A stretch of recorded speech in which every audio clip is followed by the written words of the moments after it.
Everybody, today we're going to talk about attitude. And when I think about attitude, I think about not only attitude, but I kind of think of attitude and perception kind of interchangeably. And what we look for, how we see things, whether good or bad, or if we're indifferent about them. For those of you that don't know my story, I, 5 years ago, a little over 5 years ago, had my second back surgery. And it was an issue that I'd known about since I was in junior high. It just got to the point where my foot was going numb. I was having a lot of back pain, so I ended up going in and having a back fusion done on my lower back. That caused me to have to be out of work for about 6 weeks, and then for another 2 or 3 weeks, I could only go back part time because of how painful and how taxing it was on me at the time. But through that experience, there's a lot of things I learned, and a lot of things I learned about myself, about my attitude. Now, there's a lot of times during the process where my attitude was not good. I would get frustrated. I would get angry.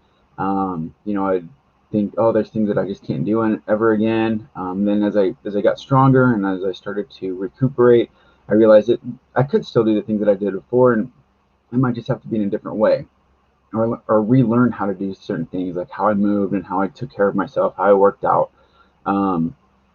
And so that helped me to grow. But as I look back on it now, the things that I learned during that hard process of maybe I thought it took longer than it should have, or wondering if I was going to be able to do some of the things I enjoyed again,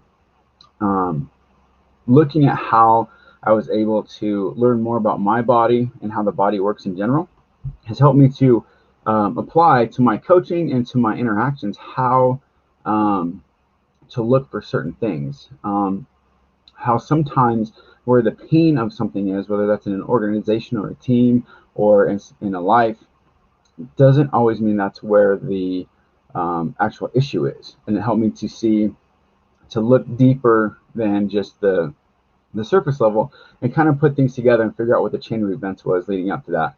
So I guess the way I think about it is this: the person who sees a glass as half full and the person who sees a glass as half empty is still looking at the same glass. They still have the same situation. They're just looking at it through different perceptions, through different lenses. One of my favorite ways of having this explained is by Chuck Swindoll. He's an author and a pastor, and I'm just going to read the way he said it because he words it so well. He says, "The longer I live, the more I realize the impact of attitude on life. Attitude, to me, is more important than facts, is more important than the past, than education, than money, than circumstances, than failures, than successes, than what other people think or say or do. It is more important than appearance, giftedness, or skill. It will make or break a company, a church, or a home. The remarkable thing is that we have a choice every day regarding the attitude and we will embrace for the day. We cannot change our past, nor can we change the fact that people will act in a certain way. We also cannot change the inevitable. The only thing that we can do is play on the one string that we have, and that is our attitude. I am convinced that life is 10% of what happens to me and 90% how I react to it. And so it is with you. We are in charge of our attitudes." So my question to you today is, what's your attitude with the things that you're going through? Do you see things that hold you back, or do you see those same situations as opportunities to grow?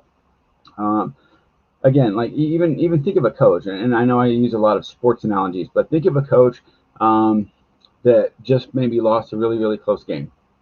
That coach can either look at all the things that went bad and that's why we lost, or they can look at those same errors and things that maybe weren't done correctly and say, these are the areas that we can grow in. And so it's either positive or negative, and we decide which direction we're going to go with that. So my question to you today is, and my challenge to you today is, what's your attitude? Are you looking for the positives, or are you looking for the negatives? So go with that. I hope this added some value to you today, and I will see you tomorrow.